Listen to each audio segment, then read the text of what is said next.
છીએ એનું તમને એક નાનું એવું ઉદાહરણ આપું.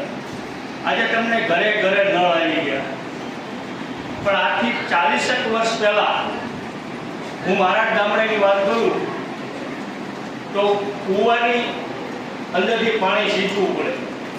ગામમાં તળાવ હોય એમાં ભર ઉનાળે તળાવ ખાલી થઈ જાય ત્યારે એમાં નાના નાના બીરડા કરવા પડે અને બીરડામાં વાક્ય પાણી સીંચવાનું, અંડામાં ભરવાનું અને એ 10 થી 8 થી 10 ફૂટનો ખાડો હોય એ ખાડામાંથી પાણી બહાર કાઢવાનું.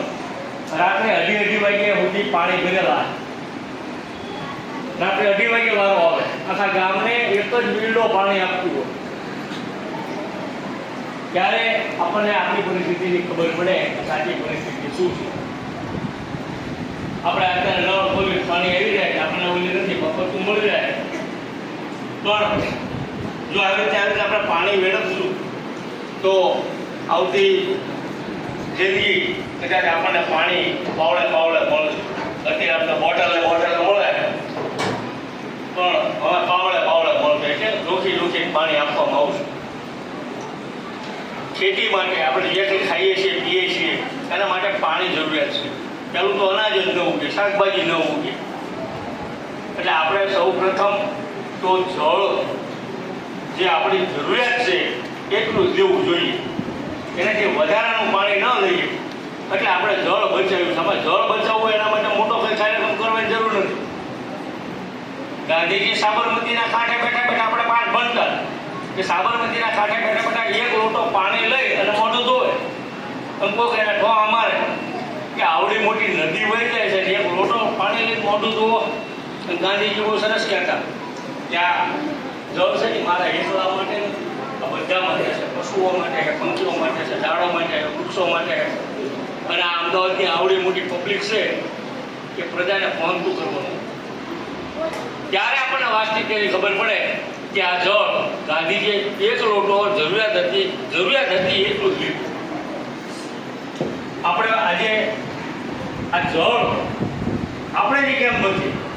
તમે નીચે નળ છે એ નળમાં પાણી પીવા જાઓ છો, બોટલ ભરવા જાઓ છો, તો તમે શું કરો? નળ ખોલી દીધો એટલે મૂકી દીધો ગ્લાસ, અને ગ્લાસમાં સૌને કેટલું છે. તમારે પાણી પીવું છે 200 મિલી અને તમે 800 મિલીનો ઉપયોગ કરી નાખો, 1 લીટર પૂરું વાપરી નાખો, તો 800 મિલી તો તમારું પાણી લગાવવું જ. ઘણા બધા તો હાથ પગ ધોવા મળ્યું. તો આપણે જો મોટા ધોરણના વિદ્યાર્થીઓ નહીં સમજીએ ને તો આપણે નહીં સમજીએ, અને એને લીધે જે ગંદકી થાય છે એ ગંદકી આપણને નુકસાનકારક છે. એટલે આ તમને ખાસ તમને એક સૂચના જ આપવી છે કે નીચે નળ છે એ નળમાં અડધો ગ્લાસની જરૂર હોય તો અડધો ગ્લાસ પીવો, 2 વખત પીવો, 3 વખત પીવો તમને, પણ જેટલું પી શકો છો એટલું જ પહેલાં ભરો. અને કદાચ જો થોડું વધી ગયું હોય તો એને યોગ્ય જગ્યાએ નાખો, જે ગટરમાં જાય. હવે એ તમે પગમાં નાખો. અમુક તો અત્યારે 2-3 મારા ધોતા પાણી પીતા હોઈએ તો આપણે એમાં ઓછું નથી કરી નાખવાનું. એવી રીતે પાણી બચાવવાની અહીંયા વાત નથી. તો કઈ રીતે પાણી બચાવવું? તો કે ધારો કે આપણા ઘરમાં પાણીનો નળ ટપકતો હોય તો આપણે એને રિપેરિંગ કરાવી નાખવું, જેથી ટીપે જેમ સરોવર ભરાય એવી રીતે ટીપે આપણા ઘરનું પાણી ખાલી ન થઈ જાય. એટલે કે એનો દુરુપયોગ થાય નહીં, એનો વ્યય થાય નહીં. બીજી કઈ રીતે? તો કે જ્યાં આવી લાઈન તૂટી ગઈ હોય, લાઈનમાં ભંગાણ થયું હોય તો આપણી નજીકની સરકારી કચેરી આપણે જાણ કરવી કે ભાઈ અહીંયા આપણું પાણી વેડફાય છે તો તમે એ રિપેર કરી નાખો. સેવ વોટરનો મતલબ છે પાણીનો વેડફાટ અટકાવવો. એવી રીતે પાણી બચાવવાની વાત અહીંયા કરવામાં આવી છે. તમને સૌને સમજાઈ ગયું ને બધું? ઓકે, તો આપણે બધા એક સાથે બોલશું, પાણી બચાવો, જીવન બચાવો, જીવનનું અમૃત, પાણી પાણી પાણી, ટીપે ટીપે સરોવર ભરાય, વિચારી વિચારીને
વિચારીને પાણી વપરાય. જો તમે પાણી બચાવશો તો પાણી તમને બચાવશે. જળ એક જીવન છે.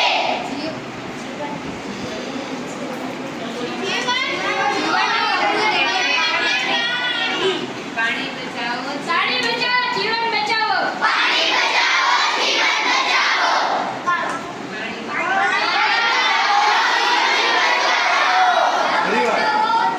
પરિવાર.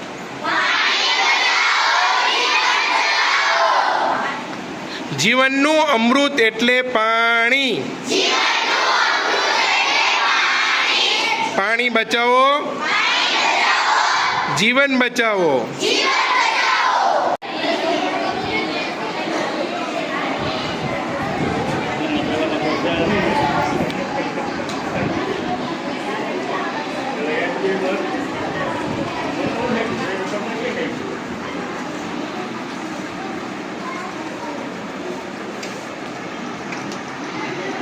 ચાલો એટલે આવ્યું બોલું તું તો હે બોલું તું તો એટલે આવ્યું હેલો હેલો હેલો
પર્યાવરણ અને એને લીધે આપણે સજીવો એ તંદુરસ્ત રીતે જીવી શકીએ. આપણને સારો ખોરાક મળે, સારું પાણી મળે, પ્રદૂષણ ન ફેલાય, શુદ્ધ હવા મળે. પર્યાવરણીય જે બાબતો છે એ તમામ બાબતો જે છે એની અંદર આપણે આપણા લેવલે શું કરી શકીએ, કેટલું વેડફાતું અટકે. પાણી હોય, ઉર્જા હોય એટલે કે વીજળી હોય, કોઈ પણ આપણા ઉર્જાના સ્ત્રોત છે એ વેડફાતા અટકે તો આપણે એને સારી રીતે લાંબા સમય સુધી વાપરી શકીએ. એમ આપણીથી સેવ વોટર, પાણીનો બચાવ કરી અને પાણી છે એ વધુ સમય સુધી આપણે ટકાવી શકીએ એવો આપણે અભિગમ કેળવવાનો છે. તો દરેકે ખૂબ સારી રીતે મહેનત કરી અને શાળાના શિક્ષકોએ બધી રીતે વ્યવસ્થિત રીતે કામ કર્યું એ બદલ પરિવાર વતી હું સર્વેનો આભાર